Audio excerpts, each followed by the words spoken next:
শ্বশুরবাড়ির সবচেয়ে বেয়াদব বউটা হলাম আমি। বিয়ের পর আমার চলাফেরা ভালো লাগে না, অসময়ে শুয়ে থাকা ভালো লাগেনি, আমার রান্না করা খাবার ভালো লাগেনি, আমার সালোয়ার কামিজ পরা পছন্দ হয়নি, আমার ফোন চালানো পছন্দ হতো না।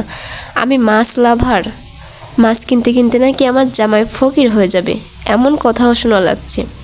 আমি স্পষ্টবাদী, যাকে যা বলি সামনেই বলে দিই। এটা নিয়েও প্রচুর সমালোচনা হতো। মোট কথা, বিয়ের পর কিছু মানুষ আমাকে দেখতেই পারতো না, আমার কথাও সহ্য করতে পারতো না। এমনও হয়েছে বরের কাছে সত্যি মিথ্যে বানিয়ে আমার নামে বদনাম করতেছে, আবার আমার কাছে বরের বদনাম করতেছে। পরে যখন দুই মুখ একখানে হয়ে উল্টা রিয়াকশন করে ফেলেছি, তখনই আমি প্রচণ্ড বেয়াদব বউ হয়ে গেছি। মুখে মুখে তর্ক করি, আর পান থেকে চুন খসলেই কমন ডায়লগ, তোমার মা তোমাকে কিছুই শেখায়নি। একটা সময় পর বুঝে গেলাম এদের মন পাওয়া এত সহজ না। সেই আশাও বাদ দিয়ে দিলাম, নিজের মতন চলতে লাগলাম। কোনো সমালোচনা আর গায়ের মাখাতাম না। বছর ঘুরে সময় বদলায়, বদলে যাই আমিও।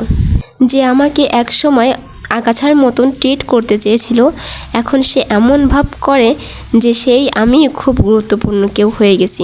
এখন এত পরিমাণ তেল দিয়ে কথা বলে। আমার হাতের এক রান্না যারা একসময় দেখে নাক সেটকাতো, আস্তে চেটে পুটে খায়। আমার কাছে আগ্রহ নিয়ে রান্না শিখতে আসে। একসময় ফোন টিপার জন্য কত কথা শুনতে হতো, আর এখন ঘন্টার পর ঘন্টা ফোন নিয়ে বসে থাকলেও কেউ কিছু বলে না। যারা আমাকে নিয়ে একসময় বদনাম করতো, তারাই এখন আমাকে নিয়ে সুনাম করে, কারণ আমি এখন টাকা ইনকাম করি। আত্মনির্ভরশীল হওয়া যে কতটা গুরুত্বপূর্ণ এখন আমি হাড়ে হাড়ে বুঝতে পারি। শ্বশুরবাড়িতে নিজের সবটা উজাড় করে দিয়েও কারো মন জয় করতে পারবেন না।